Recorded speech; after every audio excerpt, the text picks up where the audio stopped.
Selamat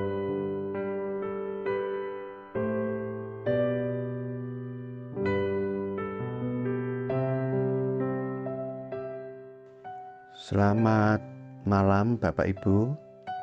Hari ini kita bertemu kembali dan saya akan membagikan renungan firman dengan tema Hari Tuhan seperti pencuri. Nah, di dalam 2 Petrus 3 ayat 10 sampai dengan ayat 11 firman Tuhan berbunyi demikian. Tetapi hari Tuhan akan tiba seperti pencuri. Pada hari itu langit akan lenyap dengan gemuruh yang dahsyat dan unsur-unsur dunia akan hangus dalam nyala api, dan bumi dan segala yang ada di atasnya akan hilang lenyap. Jadi, jika segala sesuatu ini akan hancur secara demikian, betapa suci dan salehnya kamu harus hidup. Bapak Ibu yang dikasihi Tuhan, banyak orang tidak sadar akan kedatangan Tuhan kita Yesus Kristus yang pasti terjadi. Memang kalau kita merenungkan, seringkali mungkin kita berpikir, kapan janjinya Tuhan itu dia akan datang kembali. Dari zaman dulu sampai sekarang ya, Tuhan Yesus tidak datang. Ya. Bapak Ibu yang dikasihi oleh Tuhan, kita tidak boleh terlena dengan pemikiran-pemikiran dengan kata-kata seperti itu. Karena kita harus terus siap sedia kapanpun Tuhan datang. Dalam ayat ini dikatakan, tetapi hari Tuhan akan tiba seperti pencuri. Ya, maksudnya adalah tidak disangka-sangka. Seperti pencuri yang datang itu tidak pernah memberitahu terlebih dahulu, tidak pernah dia menginfokan dulu, ya dia datang saja.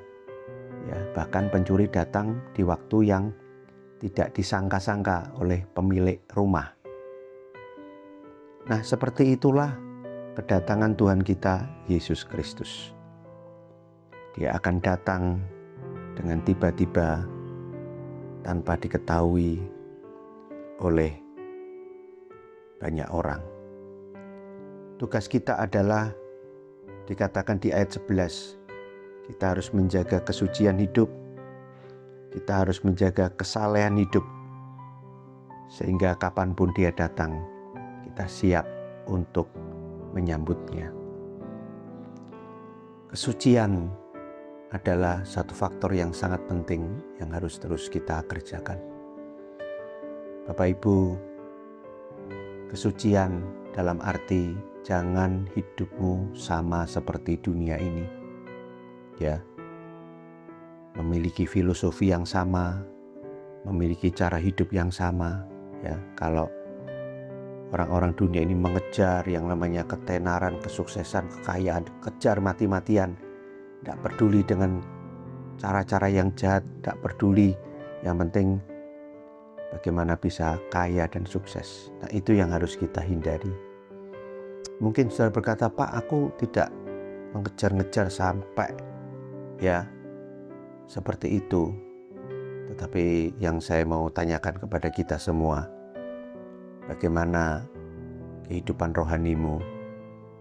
Apakah di tengah-tengah saudara mengejar yang namanya kekayaan, kau juga akhirnya meninggalkan persekutuanmu dengan Tuhan?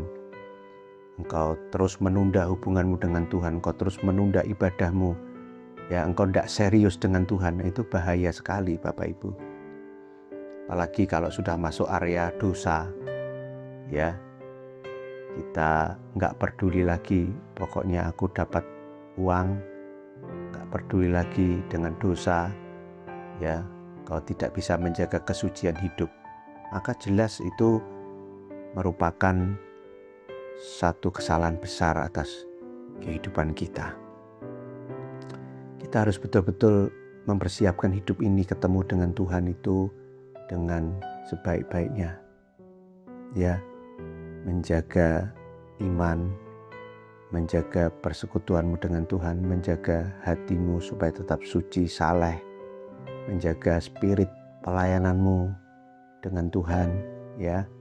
Kemudian menjaga hati yang rendah hati, engkau mau memiliki hubungan yang baik dengan anggota keluargamu, ya. Jangan sampai menyimpan jengkel, amarah, dendam, dengki. Nah, itu harus segera dibereskan. Jadi yuk, malam hari ini saya kepingin Bapak Ibu betul-betul kita mempersiapkan diri hidup kudus dan berkenan kepada Tuhan, suci dan saleh, untuk mempersiapkan kita ketemu Tuhan di dalam kerajaan surga. Dan kita boleh siap kapanpun dia datang, sebab kedatangannya seperti pencuri. Biarlah renungan ini memotivasi kita untuk mengkoreksi diri. Apakah aku sudah hidup suci dan saleh di hadapannya? Mari kita terus tekun mengikut Tuhan dengan setia dan mempersiapkan diri dengan baik. Selamat malam, Tuhan Yesus memberkati. Shalom.